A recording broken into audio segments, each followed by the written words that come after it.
Assalamualaikum warahmatullahi wabarakatuh. Kami dari kelompok 1 akan mempresentasikan hasil kerja kelompok kami tentang prinsip etis dalam berbisnis. Saya Dwi Maunatul Duliana dengan NIM 200301061. Saya akan menjelaskan dari slide 2 sampai dengan slide 6. Yang pertama, prinsip dalam berbisnis. Secara umum, prinsip-prinsip yang dipakai dalam bisnis tidak akan pernah lepas dari kehidupan keseharian kita. Prinsip yang berlaku dalam bisnis sesungguhnya adalah implementasi dari prinsip etika pada umumnya. Yang pertama, prinsip otonomi. Seorang pembisnis yang otonom sadar akan kewajiban dalam dunia bisnis. Contoh, perusahaan memiliki kewajiban terhadap pelanggan. Yang satu, memberikan produk dan jasa dengan kualitas yang terbaik dan sesuai dengan tuntutan mereka atau klien. Yang kedua, memperlakukan pelanggan secara adil dalam semua transaksi, termasuk pelayanan yang tinggi dan memperbaiki ketidakpuasan mereka. Yang ketiga, membuat siap usaha dengan menjamin mengenai kesehatan dan keselamatan pelanggan, kualitas lingkungan mereka, serta menjaga kelangsungannya dan ditingkatkan terhadap produk dan jasa perusahaan. Yang keempat, perusahaan harus menghormati martabat manusia dalam menawarkan, memasarkan, dan mengiklankan produk. Prinsip yang kedua yaitu kejujuran. Kejujuran relevan dalam pemenuhan syarat-syarat perjanjian dan kontrak. Pelaku bisnis harus saling percaya satu sama lain bahwa masing-masing pihak jujur melaksanakan janjinya. Kejujuran relevan dalam penawaran barang dan jasa dengan mutu dan harga yang baik. Karena jika ada konsumen yang merasa tertipu, tentunya akan menyebabkan konsumen beralih ke produk lain dan meninggalkan produk kita. Kedua, kejujuran relevan. Dalam hubungan kerja intern dalam suatu perusahaan, yaitu antara pemberi kerja dan pekerja. Ini berkaitan dengan kepercayaan. Perusahaan akan hancur jika kejujuran karyawan ataupun atasannya tidak terjaga. Ketiga, prinsip keadilan. Menurut teori Aristoteles, keadilan legal menyangkut hubungan antara individu atau kelompok masyarakat dengan negara. Semua pihak dijamin untuk mendapat perlakuan yang sama sesuai dengan hukum yang berlaku. Secara khusus dalam bidang bisnis, keadilan legal menuntut agar negara bersikap netral dalam memperlakukan semua pelaku ekonomi. Negara menjamin kegiatan bisnis yang sehat dan baik dengan mengeluarkan aturan dan hukum bisnis yang berlaku secara sama bagi semua pelaku bisnis. Keadilan komunitif mengatur hubungan yang adil antara orang yang satu dengan yang lain. Menyangkut hubungan vertikal antara negara dan warga negara, sedangkan hubungan horizontal antara warga negara.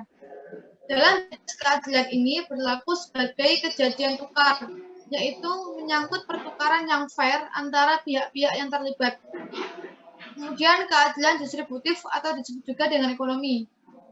Dalam dunia bisnis ini berkaitan dengan prinsip perlakuan yang sama sesuai dengan aturan dan ketentuan dalam perusahaan yang juga adil dan baik.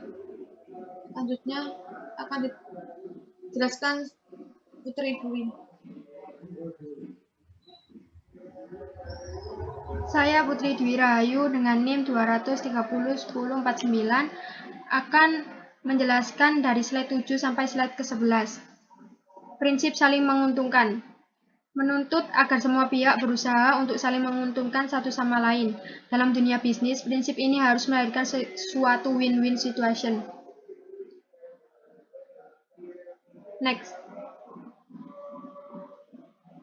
Prinsip integritas moral.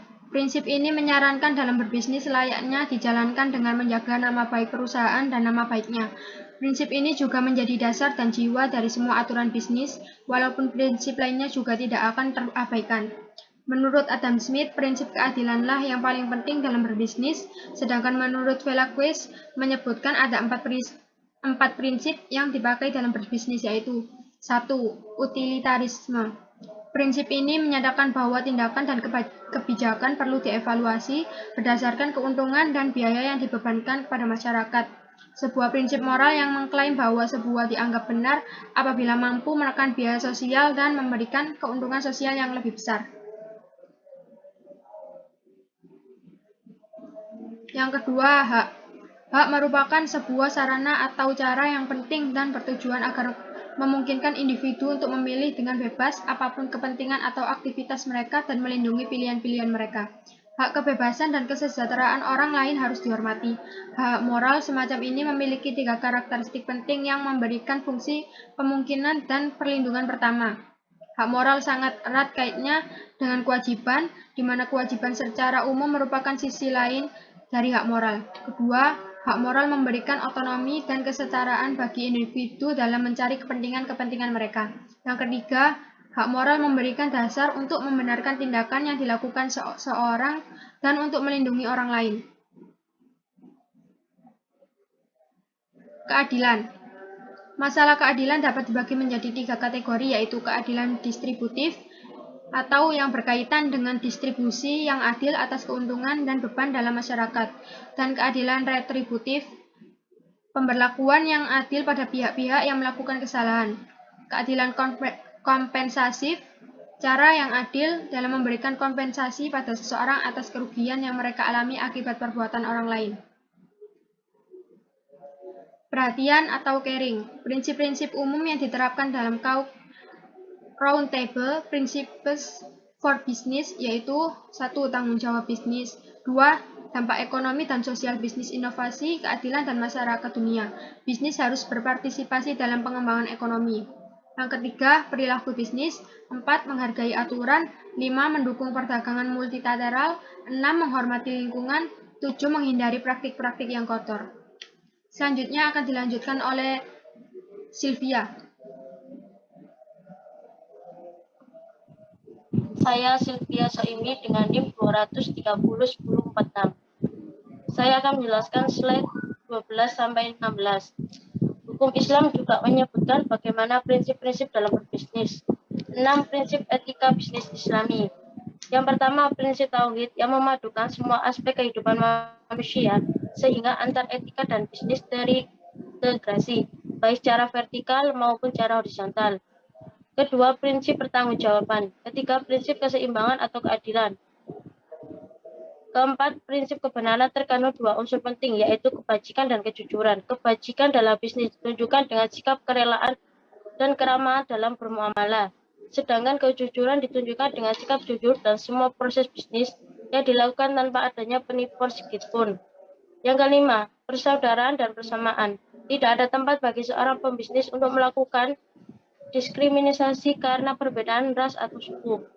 Yang keenam, ketulusan hati. Ketulusan biasanya dilandasi oleh komitmen yang mendorong batin seseorang untuk mengerjakan atau tidak mengerjakan sesuatu.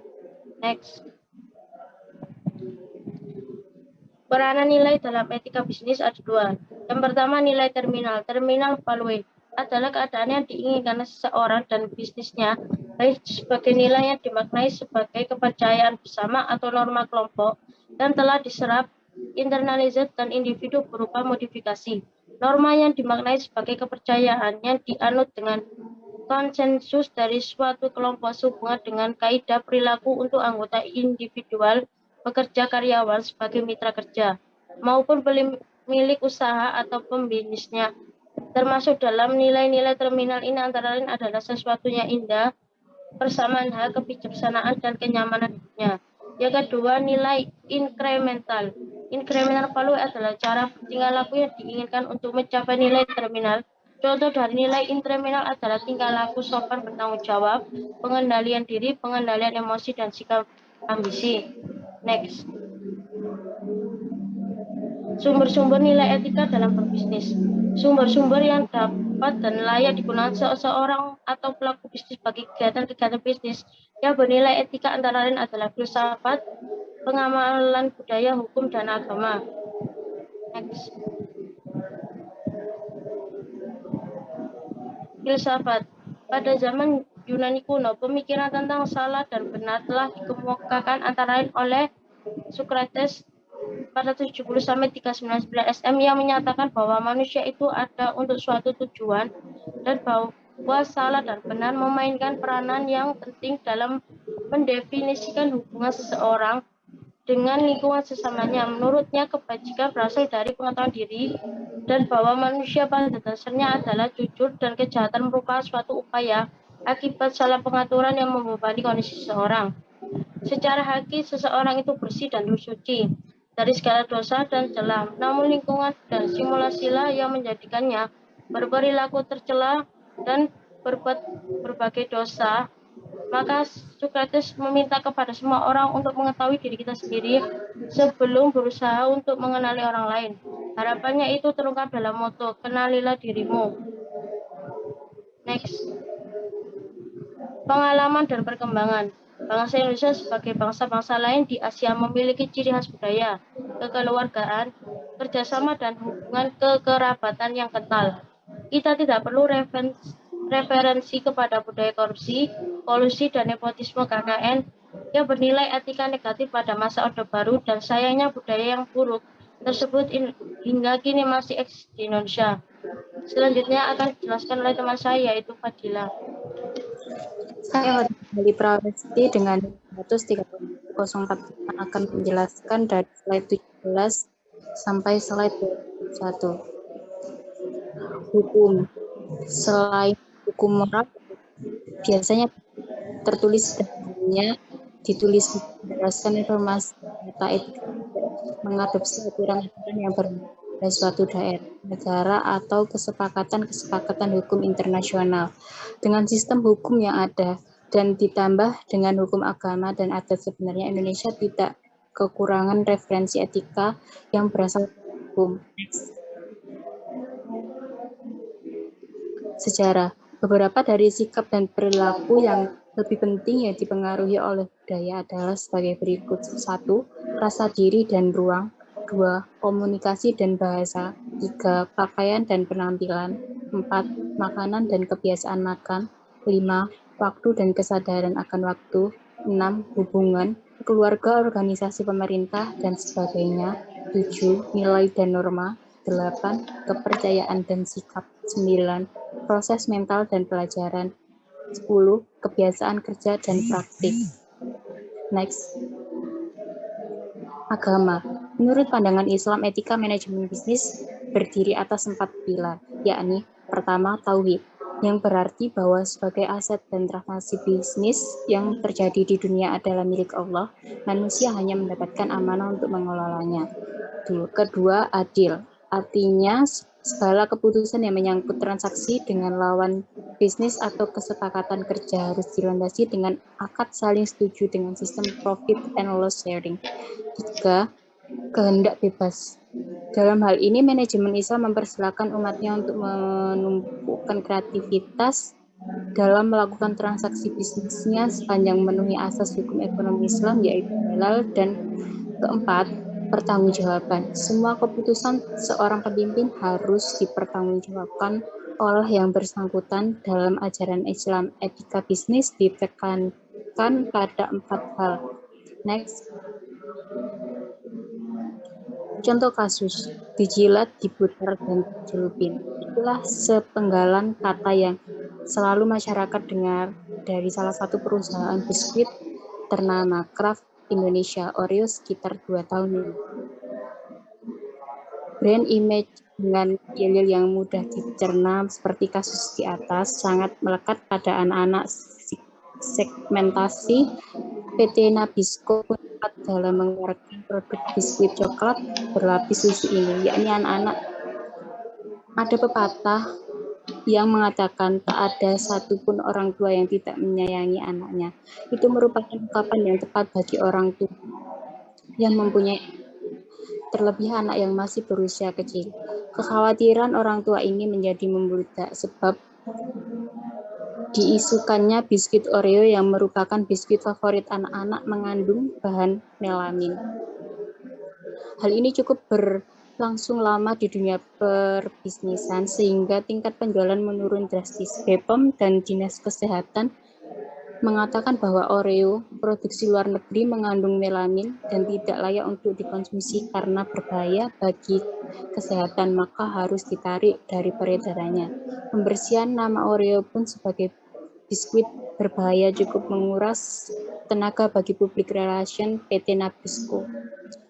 Kutipan BPOM, yang ditarik BPOM hanya produk yang berasal dari luar negeri dan bukan produk produksi dalam negeri. Untuk membedakannya, lihat kode di kemasan produk tersebut. Kode MT produksi dalam negeri aman dikonsumsi, sedangkan ML produksi luar negeri. Gonjang-ganjing susu yang mengandung melamin akhirnya merembet juga ke Indonesia. BPOM telah mengeluarkan pelanggaran terhadap peredaran 28 produk yang dicurigai menggunakan bahan baku susu bermelamin dari Cina. Di antaranya yang akrab di telinga kita antara lain Oreo, sandwich coklat atau wafer stick, dan M&M's.